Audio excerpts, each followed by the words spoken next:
मागच्या पार्टमध्ये आपण बिर्ला म्युझियम पाहिलं, आता आपण बिर्ला टेम्पल पाहणार आहोत. आरसीबी जिंकल्यामुळे पोरानं ट्रेन मध्ये केला गर्दा. तर जय शिवराय मित्रांनो, आपण आलो आहोत हैदराबादला कॉलेज तर्फे कंपनी व्हिजिट केलाय. कंपनी व्हिजिट करून आपण पाहिलं बिर्ला म्युझियम. आज आपण पाहणार आहोत बिर्ला टेम्पल. पुन्हा आज रात्री आपली परभणीची ट्रेन पण होती. टेम्पलवर चढताना वरी एक मोठी बालाजीची मूर्ती आहे. आम्ही टेम्पल बाहेरूनच पाहिलं कारण आम्हाला लेट होत होतं. आम्ही पुन्हा तिथून निघालो. तिथून आम्ही डायरेक्ट आलो मेट्रो स्टेशनला. तिकीट काढले, मेट्रो मध्ये बसले. पूर्ण आमची गॅंग खूप मोठी होती. मेट्रोतून उतरलो, डायरेक्ट आलो हॉटेलला. इथून आम्हाला जेवण करायला जायचं होतं. मार्केटमध्ये काही कपडे विचारले, एक सस्ताऊ हॉटेल पाहून आलो जेवायला. तिथं छानपणे जेवण झालं. आता आम्हाला जायचं होतं रेल्वे स्टेशनला. परत येत होतो का त्या दिवशी होती आरसीबी पंजाबची फायनल मॅच आणि आमच्या इथले सगळे आरसीबी फॅन होते. थोड्या वेळात ट्रेन आली, सगळे ट्रेन मध्ये बसलो. इथून तिथून आरसीबी फॅन भरले होते. सगळे मॅच पाहू लागले. आरसीबी मॅच दिसली की हे सगळ्या डब्याने करायला लागले धिंगाले. आमचा पंकज भाऊ तर डायरेक्ट रडायला लागला. जिंकली बाबा एकदाची आरसीबी. हे बघा आरसीबी फॅनचा उत्साह. सगळ्या डब्याने धिंगाणा करू लागले. फक्त टीटीत यायचा राहिला होता. बाहेर पण फटाके फुटू लागले.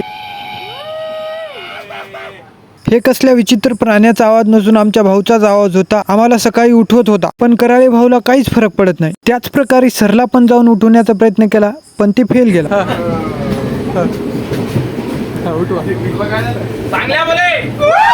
मग डायरेक्ट सकाळी 7ला आम्ही आलो परभणीला. तर भावांनो, हैदराबादची व्हिजिट इथंच संपलेली आहे. तर भावांनो, व्लॉग आवडला असेल तर लाईक, फॉलो, शेअर करा आणि ज्यांनी आधीचे व्लॉग पाहिले नाही ते जाऊन आधीचे व्लॉग पहा. धन्यवाद.